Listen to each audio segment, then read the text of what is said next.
Hi there. So something a little bit different this week. What I've got here is the remote control for the brake roller tester at work, and the units stopped working.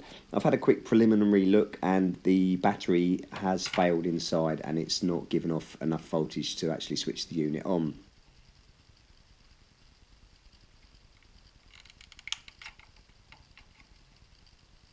So straight away you can see this doesn't take your standard AA or AAA batteries. It's actually a proprietary battery pack for this remote control. And to replace these batteries or these battery packs, they are actually really quite expensive.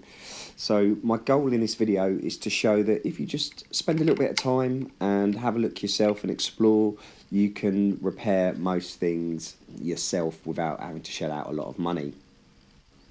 So with the cover popped off, we can see that inside is just a standard lithium ion rechargeable battery, which are readily available on Amazon or eBay. All we've got is a live and an earth connection that we need to unsolder, and we can just pop a new battery in. So what I think I'm going to do first on this one is I'm actually going to cut the wires before I attempt any soldering. This is only because on this one the battery itself is really quite swollen. Where it's failed, it's expanded inside, and in this condition they can be very unstable. And the two solder pads there were quite close together, so I don't want to risk an accidental short or any wires bridging when I unsolder. So all I'm doing there is cleaning the tip of my soldering iron before I start. And as always, the red denotes the positive or live connection of the battery. And the black is the earth or negative connection of the battery.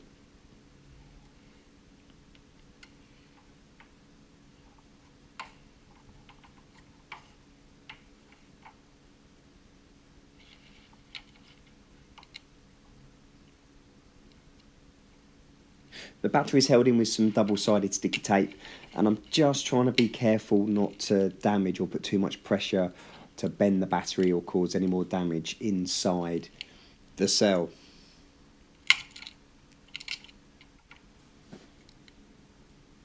And now that's out the casing, you can see just how badly that has swollen and expanded. So I'm just going to take the double-sided tape off of this so I can use it to stick the new battery in.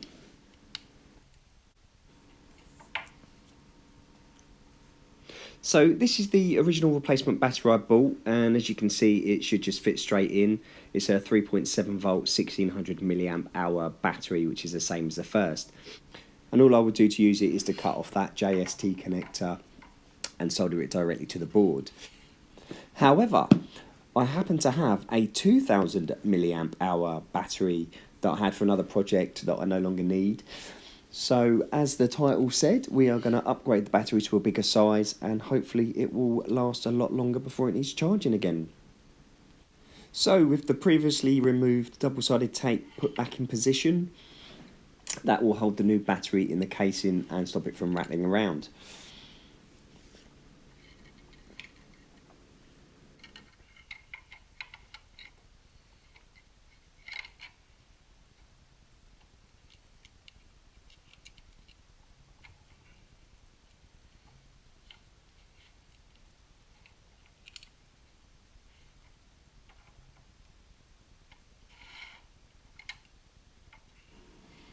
To make it easier to solder the wires back onto the pads, I'm just going to prep the wires first. So I've twisted them together and I'm going to tin the wire. And all this is just putting a little bit of solder on the wire before we solder it to the pad. It just makes for a quicker, easier and better connection when we actually solder.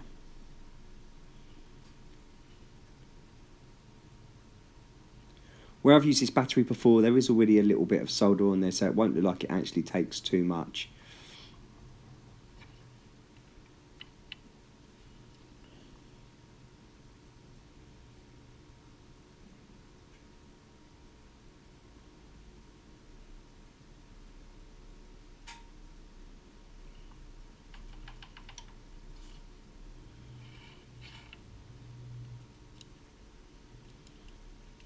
So I'm going to start with the earth connection, the negative connection, just because it's further at the back and it'll be easier to do that one first without accidentally causing a short by touching it with the positive.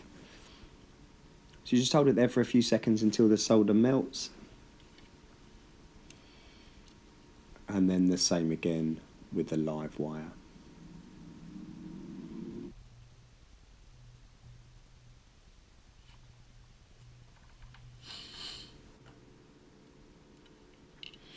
So now we can put the back cover on and make sure that everything works okay.